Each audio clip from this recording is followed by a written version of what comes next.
Hello students, welcome. और इस video में आप सीखेंगे all about parallel lines. So parallel lines क्या होती हैं और उनकी क्या प्रॉपर्टीज हैं, ऑल्टरनेट इंटीरियर एंगल्स क्या होते हैं, corresponding angles, exterior alternate, everything you will learn in this video.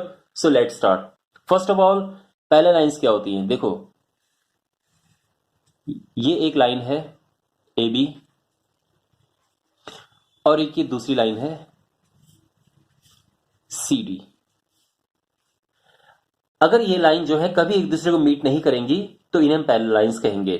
I repeat, lines on a plane that never meet each other are called parallel lines.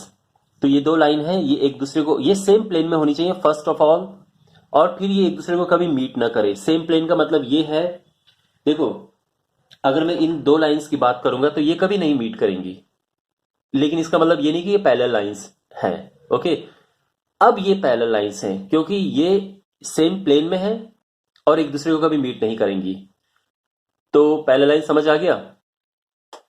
I repeat, parallel lines की distance हमेशा एक दूसरे की हमेशा same होती है, यानी जो डिस्टेंस यहां पे है वही डिस्टेंस यहां पे होनी चाहिए।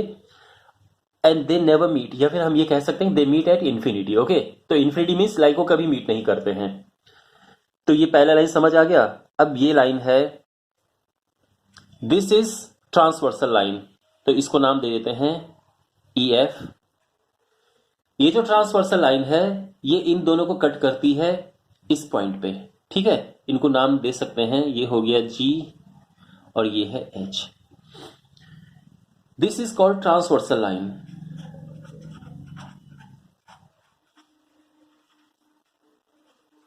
तो जब पैरेलल लाइंस को कोई लाइन कट करती है, कट करते हुए जाती है, उस लाइन को हम ट्रांसवर्सल लाइन कहते हैं।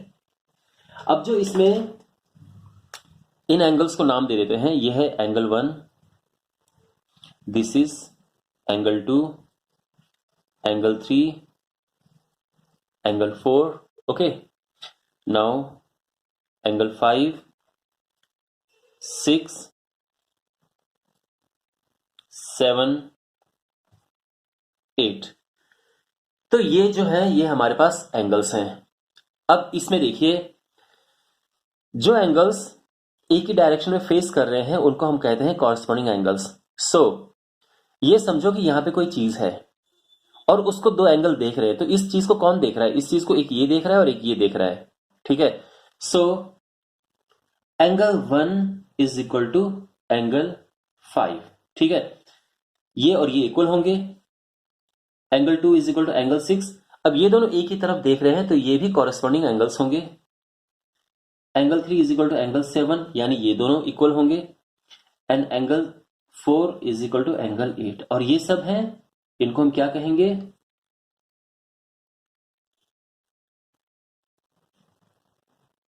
Corresponding angles. And corresponding angles equal होते हैं, तो आप क्या कह सकते हैं कि कॉरस्पॉन्डिंग एंगल्स आर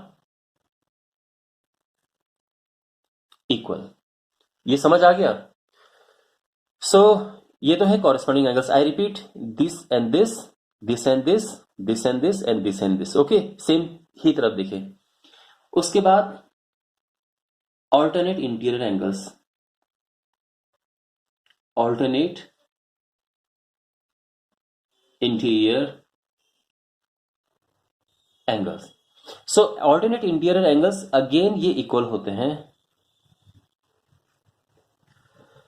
अब ऑल्टरनेट इंटीरियर क्या है? पहली बात तो ये है कि ये अंदर वाले एंगल्स को हम इंटीरियर एंगल्स कहते हैं, और ऑल्टरनेट मीन्स एक इस तरफ और एक इस तरफ। तो angle 3 is equal to angle 5, तो ये दोनों इक्वल हैं। ये दोनों इक्वल क्यों हैं?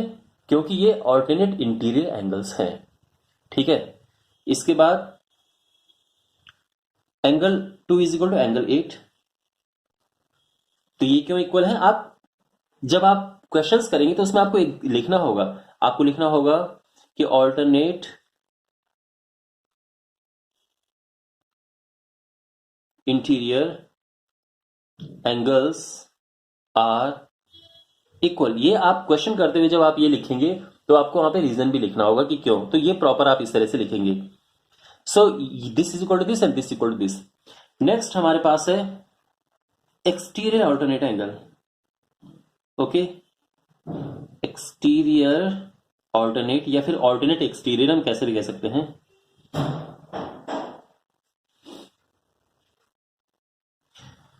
और ये इक्वल होते हैं।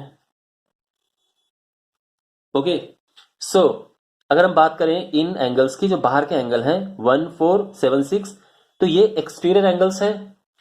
और देखो ऑल्टरनेट यानी एक इधर और एक इधर, तो angle 1 is equal to angle 7। Reason again because they are exterior alternate angle and because external alternate angles are equal, that's why they are equal. 4 and 6 ये इक्वल होंगे, ठीक है। तो this is equal to this and this equal to this. उसके बाद सबसे important part जो इसका है वो मैं आपको बता रहा हूं, तो इसको आप ठीक से समझना। The most important part is 2 + 5। देखो हम क्या कह सकते हैं कि interior angles on the same side of transversal line are supplementary। तो ये इंटीरियर एंगल्स हैं, ट्रांसवर्सल लाइन उसके सेम साइड, और ये सप्लीमेंट्री होते हैं, ठीक है।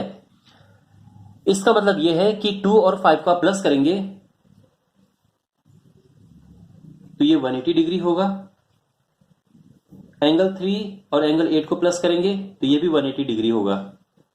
ये सबसे इंपॉर्टेंट प्रॉपर्टी है, इसकी आपको ठीक से समझना है। तो ये समझो, अगर ये मान लो 140 डिग्री होगा तो ये 40 डिग्री होगा, इनको प्लस करके 180 आना चाहिए।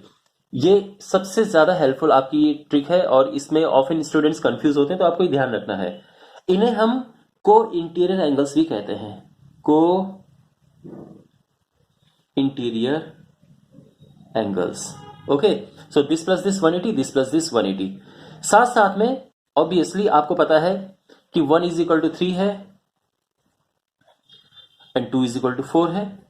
एंड क्यों है equal? Because they are vertically opposite angles, ठीक है। सेम रीजन ये। इसी तरह से 5 is equal to 7 and 8 angle 6 is equal to angle 8। तो ये भी क्यों इक्वल है? Because they are vertically opposite angles, ठीक है। अगर हम बात करें 1 and 4 की, तो ये बिकॉज ये सेम लाइन में है तो उनको हम क्या कहेंगे? एंगल 1 प्लस एंगल 4, उनको मिला के 180 होगा। क्यों? क्योंकि लीनियर पेयर हैं, सेम लाइन में है। 1 and 2 लीनियर पेयर हैं, एंगल 1 प्लस एंगल 2 इनको मिला के 180 है, एंड बिकॉज ये लीनियर पेयर है। इस तरह से दिस प्लस दिस 180, क्योंकि ये भी लीनियर पेयर है। 3 + 4 180, ये भी लीनियर पेयर है।